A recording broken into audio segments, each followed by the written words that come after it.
Maybe you fly drones, maybe you don't fly drones, maybe you're considering flying drones, but you're concerned about the FAA, and you're concerned about all the regulations that the FAA has on drones, unmanned aircraft, whatever you want to call it. So I'm just going to tell you some ways that you can sort of avoid getting in trouble with the FAA. And we're going to start with the thing that makes the most sense to most people, and that's to follow all the rules. Now, there are some basic common sense rules that the FAA has that I feel like, you should probably do. Not only because it's legal or because it's the law, but because it just makes sense. Like, don't fly your drone near an airport or near airplanes that are flying in the air or near helicopters, or don't fly your drone over military bases because that's just a dumb idea. Some of them are just ridiculous, like remote ID, flying without a visual observer, especially in places where there's nobody else around. Now, this is just for recreational flying only. So this doesn't include if you're a Part 107 pilot, because I don't know anything about that. I'm just a recreational hobby pilot.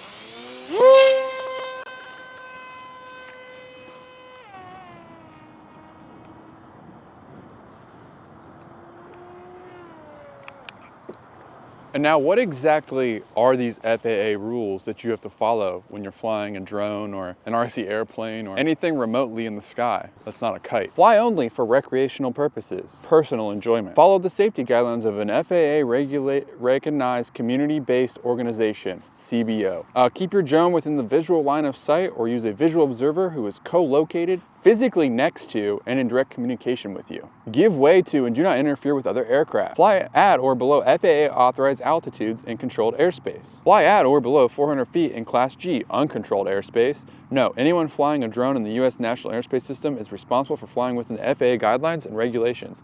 That means it is up to you as a drone pilot to know what the rules are. Where can I fly? Link, ? Take the recreational UAS safety test, trust, and carry proof of test passage when flying. Have a current FAA registration. Mark your drones on the outside with the registration number and carry proof of registration with you when flying. Note, beginning September 16th, 2023, yada, yada, yada, you're responsible for having remote ID on your drone and broadcasting your drone's information, etc., etc. Now, it's that simple. If you just follow all those really simple, easy rules, you'll never have a problem. But what that means is that if you're following those rules, you're never, ever going to be able to go out and fly FPV by yourself, because flying FPV, you got to put the goggles on, and if you don't have anybody to help you fly, then you legally can't fly. And you'll never ever be able to do long range FPV because you need to have a visual observer, and you can't fly beyond the visual line of sight, and your visual observer can't see your drone, then you're already breaking the law. Then finally, there's the rule, do not operate your drone in a manner that endangers the safety of the National Airspace System. See, I don't even know what that means. That's really vague. So really it can mean pretty much anything,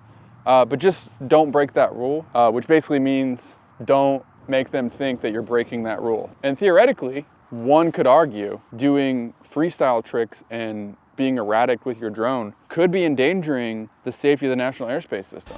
So theoretically, you can't even freestyle. Maybe. Who knows? Who really knows?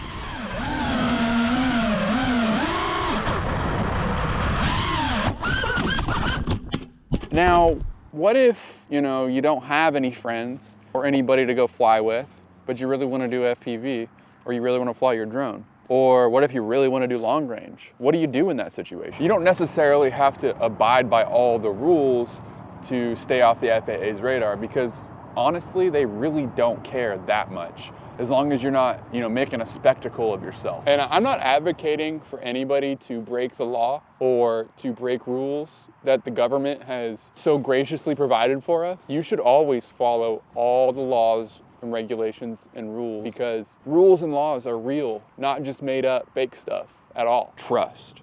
And what it comes down to with a lot of these regulations is that they're all just based on lobbyists or corporations essentially paying the federal government for the airspace. These regulations aren't just, let's be safe. It's because someone in Congress got a paycheck or a donor donation from some super PAC that was funded by Amazon or some other corporation that wants drones in the air, and they're like, we need to get these hobbyists out of there so we can just deliver toothpaste to old people.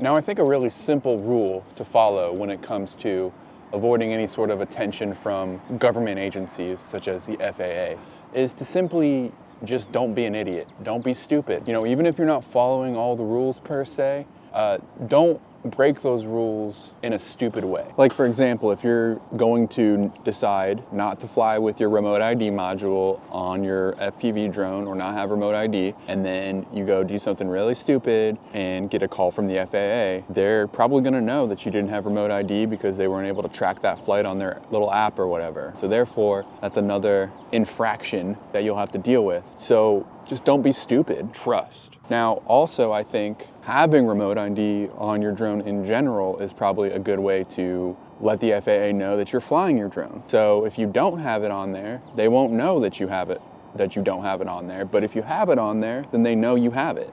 So do with that information whatever you want to do with that information. That's totally up to you. I'm not your dad.